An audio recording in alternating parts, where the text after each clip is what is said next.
guidance de l'instant présent. Alors, je suis Stéphanie Medium Guidance et aujourd'hui, je suis heureuse parce que ça y est, on a repris les petites guidances en voiture. Donc, j'espère que ça va vous plaire. Je ne sais pas si vous voyez, on voit un petit peu mon chien entre les deux sièges. Mais je vais essayer quand même. Bon, là, on est dans la ville. Mais bon, on va essayer de prendre un petit peu de la distance pour aller rejoindre la campagne environnante. D'accord ? Alors, si vous le voulez bien, on va faire, je pense qu'on va partir au départ sur une guidance sentimentale. D'accord ? Donc, je vais essayer de sortir une première carte avec l'oracle de l'âme sœur. Voilà. Et ensuite, on continuera avec l'oracle des amoureux pour savoir où ça nous mène. D'accord ? Allez, c'est parti. Qu'est-ce que ça nous dit, cette première carte ? Ça nous parle afin de guérir. En ce moment, on a l'impression que c'est que ça. Hein. Alors, qu'est-ce qu'on a ? C'est les énergies du moment, en fait. Afin de guérir ta relation avec autrui, tu dois d'abord guérir celle que tu entretiens avec toi-même.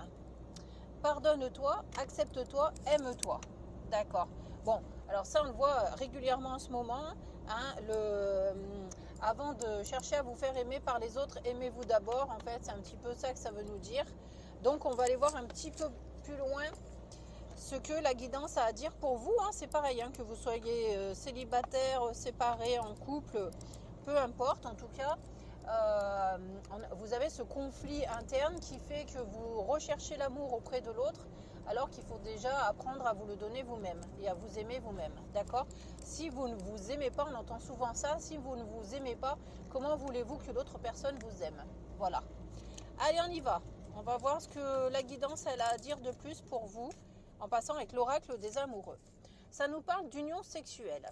Je vais vous la lire. On vous dit « Honorez l'espace de chacun, là où vous êtes une âme éternelle, là où vous trouverez le vrai bonheur. » Alors là, je ne sais pas trop ce que les guides veulent vous dire par rapport à cette carte. Je pense que je vais me baser uniquement sur honorer l'espace de chacun et notamment le vôtre en fait. Puisque depuis tout à l'heure, c'est ce qu'on vous disait, aimez-vous vous-même avant d'aller vous engager dans une relation avec quelqu'un d'autre. Acceptez votre corps, acceptez ce que vous êtes et qui vous êtes. Et n'allez pas chercher l'amour dans les yeux de quelqu'un d'autre. Parce que j'ai l'impression que ça pourrait vous faire souffrir. D'accord ? Allez, on va continuer. Oups là ! Ah, j'ai une jolie carte de l'amour romantique pour moi. Là, c'est vraiment, regardez, on dirait les jumeaux. Donc on est peut-être, ah bah voilà. On est sur les flammes jumelles. Qu'est-ce que ça nous raconte ? Votre passion sans flamme. Alors, le problème avec les flammes jumelles, c'est que au départ, chacun est interdépendant de l'autre. Et donc là, c'est un problème. Si on nous donne cette carte de flamme jumelle, c'est pas parce que vous êtes dans une relation flamme jumelle, c'est parce que vous êtes interdépendants l'un de l'autre, ou vous, là, vous devez soigner cette dépendance que vous avez vis-à-vis de l'autre. En fait, c'est ça. C'est-à-dire que vous n'arrivez pas à vous voir dans vos propres yeux et il vous faut en fait, comment je dirais, le regard de l'autre pour pouvoir vous sentir bien dans votre peau, voyez. Donc en fait, finalement, les guides, ils vous racontent toujours la même chose. Hein. On est vraiment aujourd'hui sur ces énergies de guérison par rapport à tout ça. Alors, qu'est-ce qu'on a ? Qu'est-ce qu'on a ? Alors, j'ai l'impression qu'il n'y a plus de cartes qui veulent sortir par rapport à tout ça.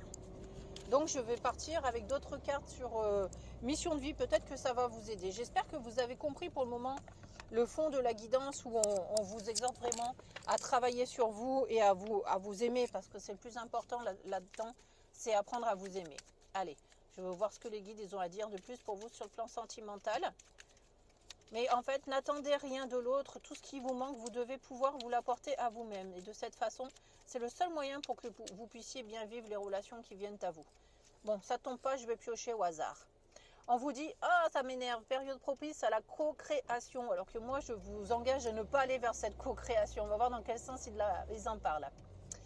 On vous dit, tu es invité à faire équipe avec une ou plusieurs autres personnes afin de co-créer en harmonie et avancer sur ta mission de vie. Comme le dit l'adage, seul on va plus vite, ensemble on va plus loin. Ok, donc vous pouvez aller vers cette forme de couple dont on vous parle depuis tout à l'heure, mais on parle de co-création et on parle pas du fait que ce soit à l'autre de vous remplir en fait. Hein, on parle du fait que vous vous apportez mutuellement quelque chose Mais honnêtement, je ne vais pas rester sur le fait qu'il faille attendre que l'autre vous apporte ce qui vous manque, d'accord?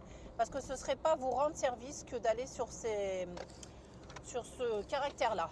Je vais vous tirer une carte de l'oracle cœur et âme, parce que c'est un oracle de développement personnel. Et je suis persuadée qu'il va mieux parler que moi, parce que là, c'est la première guidance, alors peut-être que je suis un peu paumée, je me sens secouée, j'arrive plus à me concentrer. Allez, on y va. Ah bah non, bah là j'ai la notice. J'ai la notice, donc c'est... Oh, regardez comme c'est magnifique cette carte. Alors moi, elle ne m'inspire pas vraiment, mais je vais la lire. On nous dit, syntoniser la force subtile et divine en moi. Syntoniser, OZ, la force subtile et divine en moi avec votre propre force divine et celle de toutes les choses vivantes. Dans les prochains jours, il va s'établir une connexion spirituelle intime avec Isis, la déesse de la maternité, de la magie, de la fertilité. Là, c'est peut-être le fait qu'on vous demande en fait d'invoquer vos guides féminins, en fait, afin que vous puissiez exercer votre féminité sur vous. Alors, ça peut même parler aux hommes, en fait, parce que exercer sa féminité, c'est trouver quelque part son émotivité, trouver quelque part son essence même. Et ça, c'est plus de l'ordre masculin. Donc peut-être que dans les prochains jours, comme ils disent, vous allez pouvoir rétablir une connexion avec vous-même et prendre conscience de ce que vous êtes et l'aimer en fait, et aimer ce que vous allez découvrir de vous. Voilà, mais je pense que j'irai pas plus loin, j'espère que ça vous aura quand même éclairé.